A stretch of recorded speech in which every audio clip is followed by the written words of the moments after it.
अस्सलाम वालेकुम। Here I am अरू तुर्क और मैं अगेन आई हूँ एनटीएस से रिलेटेड जो भी क्वेश्चंस इंटरव्यू में पूछे गए थे उनके क्वेश्चंस और उनके आंसर्स के साथ।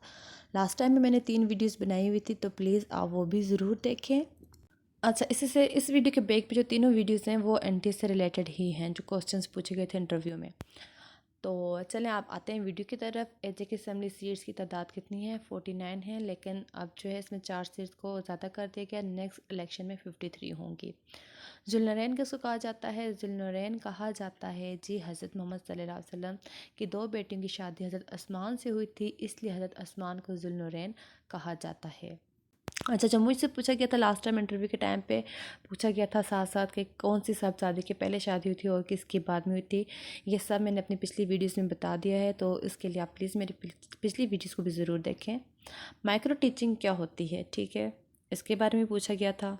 माइक्रो टीचिंग जो बेसिकली है वो टीचर्स के लिए होती है कि कैसे वो अपने आप को जो क्लास की जो है सेटिंग्स होती हैं उसमें अपने आप को एडजस्ट कर सकता है, और ये बहुत ही शॉर्ट टाइम के लिए होती है। 5 to 10 मिनट्स होता है। उसमें जो स्टूडेंट्स की तादाद होती है वो भी 4 और 5 स्टूडेंट्स होते हैं। तो इसमें सिर्फ टीचर जो है एक ही अपनी स्किल को, एक ही वे ऑफ टीचिंग को अपनाता है, ठीक है, मेथड ऑफ टीचिंग को अपनाता है। फर्स्ट यूनिवर्सिटी ऑफ पाकिस्तान ये है जी यूनिवर्सिटी ऑफ पंजाब। ये 1882 में, आगे सॉरी 0 में से एक्स्ट्रा पड़ गया हुआ है, 1882 में बनाई गई थी। Largest Muslim country by land कौन सा है जी? लार्जेस्ट मुस्लिम कंट्री जो बाय लैंड है उसका नाम है कज़ाकिस्तान। फिर इसके बाद पूछा गया है जी दुनिया का सबसे बड़ा समुंदर कौन सा है? दुनिया का जो सबसे बड़ा समुंदर है इसको बहर अल काहिल बोलते हैं और पैसिफिक ओशन भी बोलते हैं, ठीक है। बहर अल काहिल, या अगर पैसिफिक आ जाए इंग्लिश में तो पैसिफिक और बहर अल काहिल दोनों आप बता सकते हैं, ठीक है। उसके बाद आता है कोग्निटिव डोमेन्स कौन से होते हैं? कोग्निटिव डोमेन का जो मकसद होता है, जो इंडिविजुअल होता है उसकी मेंटल स्किल्स को इम्प्रूव करना, उसको डेवलप करवाना और एक्विजिशन ऑफ नॉलेज होता है। इसके 4 आ जाते हैं हमारे पास: knowledge, comprehension, application, analysis, synthesis and evaluations. सूरह फलक, सूरह नास और सूरह फील, इनकी ट्रांसलेशन पूछी गई थी, ठीक है। इसको ट्रांसलेट, इसकी आपने जो है उर्दू ट्रांसलेशन वो याद करके जानी है, ठीक है। फिर किस सूरह में ज़माने की कसम खाई गई थी? सूरह नंबर 103 सूरह अल असर, इसमें ज़माने की कसम खाई गई है। मीन क्या होता है? मीन जो होता है एवरेज ऑफ नंबर्स होता है, ठीक है।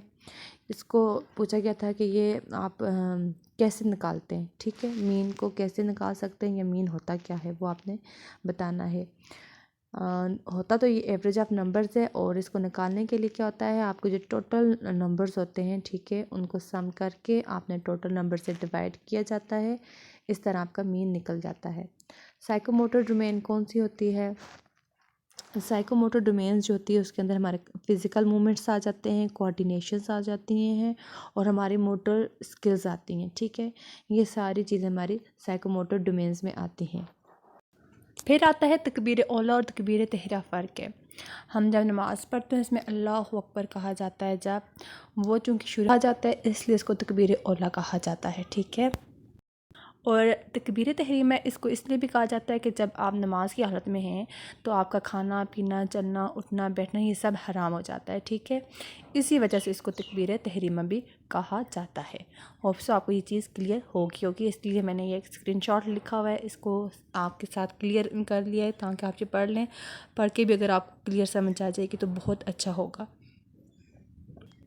अच्छा, इसके बाद पूछा गया था ट्रांसलेट कर रहे हमारे स्कूल में परचम कुशाई की तकरीब हो रही है। A flag rising ceremony is taking place at our school.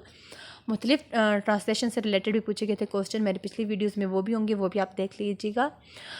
फिर आता है जी दिनार जो है किस मुल्क की करेंसी है? डिफरेंट ममालिक से हैं जिनकी ये करेंसी है, कुवैत है, अल्जीरिया है, बहरीन है, ठीक है।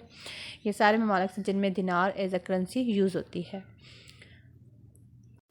अच्छा जी, फिर इसके बाद आता है पैगम्बरों की सरज़मीन किस मुल्क को कहा जाता है? पैगम्बरों की सरज़मीन जो है वो फ़लस्तीन को कहा जाता है। मल्टी ग्रेड टीचिंग क्या होती है? मल्टी ग्रेड टीचिंग वो वे ऑफ टीचिंग है जिसके अंदर एक ही टीचर जो एक से ज़्यादा ग्रेड्स को एक ही टाइम में पढ़ाता है, ठीक है, उसको मल्टी ग्रेडिंग टीचिंग बोलते हैं। और ये हमारे यहाँ प्राइमरी स्कूल्स में यही होता है, यानी 2 या 3 से ज़्यादा क्लासेस को टीचर एक ही टाइम पर पढ़ा रहा होता है। थैंक्स। उम्मीद करती हूँ आपको वीडियो पसंद आई होगी और आपके काम की भी हुई होगी, तो प्लीज़ वॉच करें, शेयर करें, सब्सक्राइब करें। अपना ख्याल रखें। अल्लाह हाफ़िज़।